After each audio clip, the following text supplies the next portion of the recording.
Hey, that's as far as you go. I really don't want you stepping on these sunflowers. You'll hurt the poor, tortured souls that live inside them. Haha, just kidding. Mostly. I'm Yuuka Kazami. You must be here for the CBT sessions. I mostly just keep to myself and enjoy the company of flowers all year round. But I figured it can't hurt to learn more about humans and how their minds worked. So I picked up a psychology book that the half-yokai shop owner had laying around in his store. It was there that I learned about cognitive behavioral therapy. It seemed pretty useful and I couldn't help but want to share it with a few humans. And here we are. So glad you could make it. Really glad you could make it. Real glad. Anyway, it's so nice of you to join me. The human mind. It's deep and complex. It's amazing. But at the same time, it's quite irrational, downright absurd at some points. Our brain is ultimately trying to protect itself, but sometimes it overreacts to things that aren't really viable threats to our safety and well-being. These irrational thoughts can cause a slew of problems to our mental health. That's where cognitive behavioral therapy comes in. Essentially, cognitive behavioral therapy is using logic-based strategies to help alleviate symptoms of poor mental health. Our problems come from irrationality, so it's only natural that grounding ourselves in logic and reason can help us live better. We can't change how we feel, but we can certainly change how we react. And by changing how we react, we can eventually change how we feel. It becomes a full circle, just like nature itself. Kinda beautiful when you think about it that way. With cognitive behavioral therapy, you can take some steps to finally reclaim your true self. With that said, this is different from simply giving you advice. These are actual activities that you have to try multiple times to see results. But you wouldn't have come all this way to not put at least some effort in, right? It wouldn't be very nice to waste your time here. Or my time. Wouldn't be nice.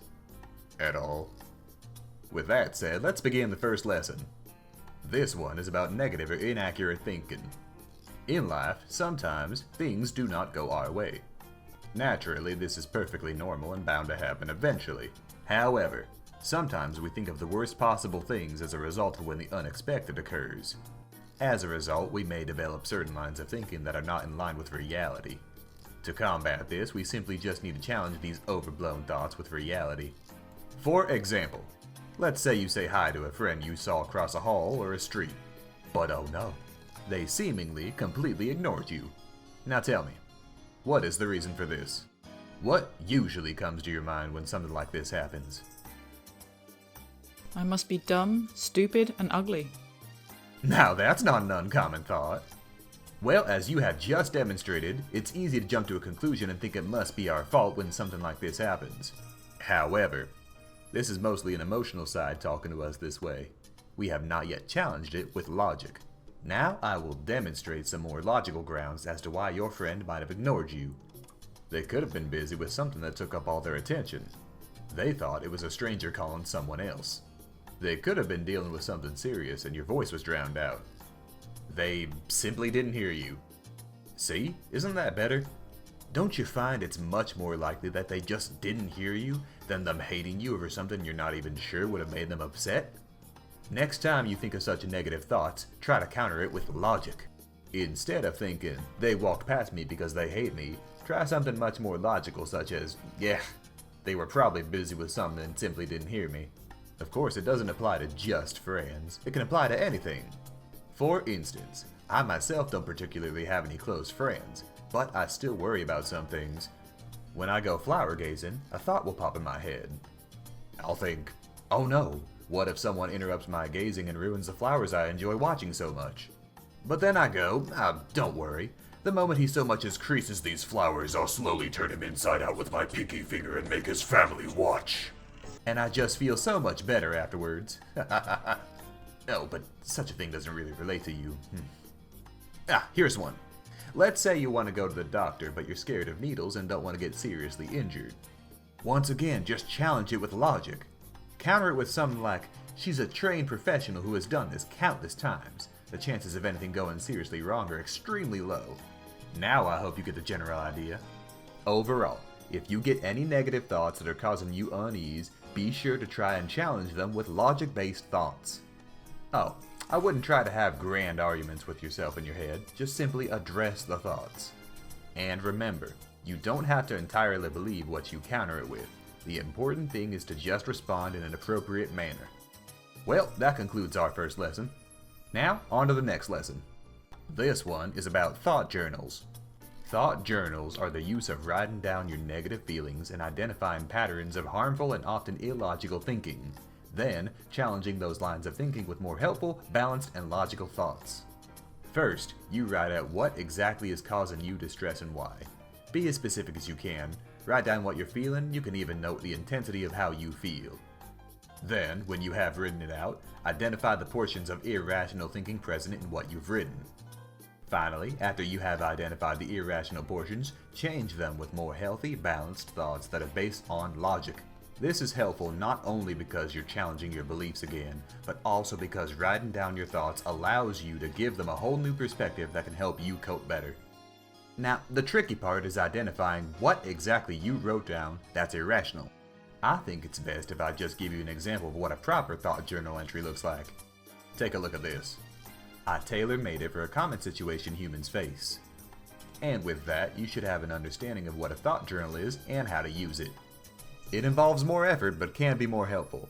That's generally what you have to put in when it comes to more extensive therapy. On to the final lesson. This one is called belief experimentation. This one is a step further from what you've learned so far. This is one of the most powerful CBT strategy you can learn. As the name implies, a belief experiment is when you act out on something that you think may cause you distress and then noting what actually happened when you acted it out. Since our negative feelings are not based on reality, acting them out and noting what happened is one of the best ways you can ease troubles. This is because, more often than not, what actually transpired doesn't match with what we thought would happen in our minds. Now, to get started, first, start by writing down the experiment you're going to do that's based on your troubles. Then, write down what you think is going to happen. Next, perform your experiment whenever that may be. Then, you write down what actually ended up happening and what you have learned from it. Was it as bad as you thought it was? Was it a positive or negative outcome? Would you be doing this again in the future? Did it ease your troubles? Just like the thought journal, reflection is key. I know.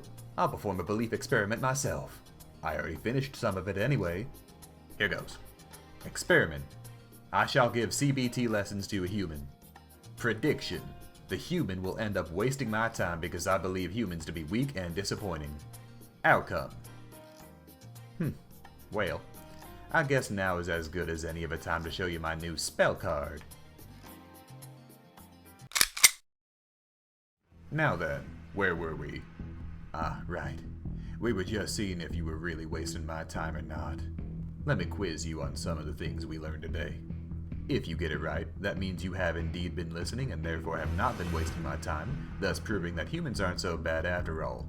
Get it wrong and, well, you'll just be confirming what I knew, but that's okay. It doesn't affect me in the slightest. Now, on to the first question. Let's start with something basic.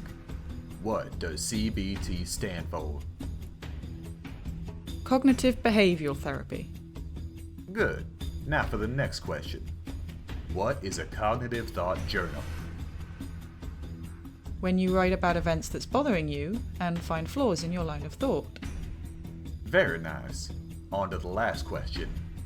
What is a belief experiment? When you act out on what's bothering you and take note of what actually transpired.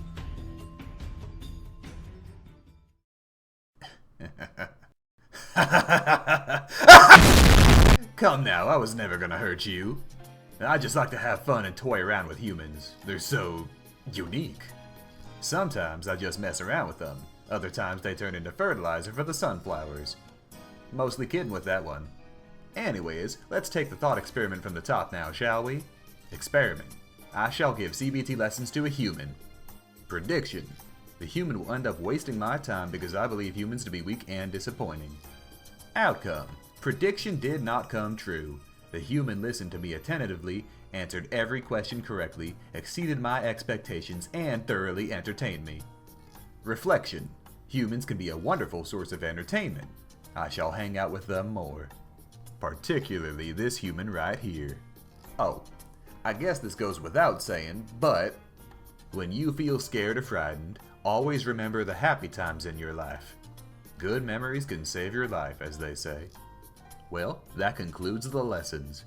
Try out whichever method works best for you whenever you need use it. Make use of what I taught you today. I mean it. That said, I had a really good time today. Thank you. You're free to come back anytime you want if you need a refresher.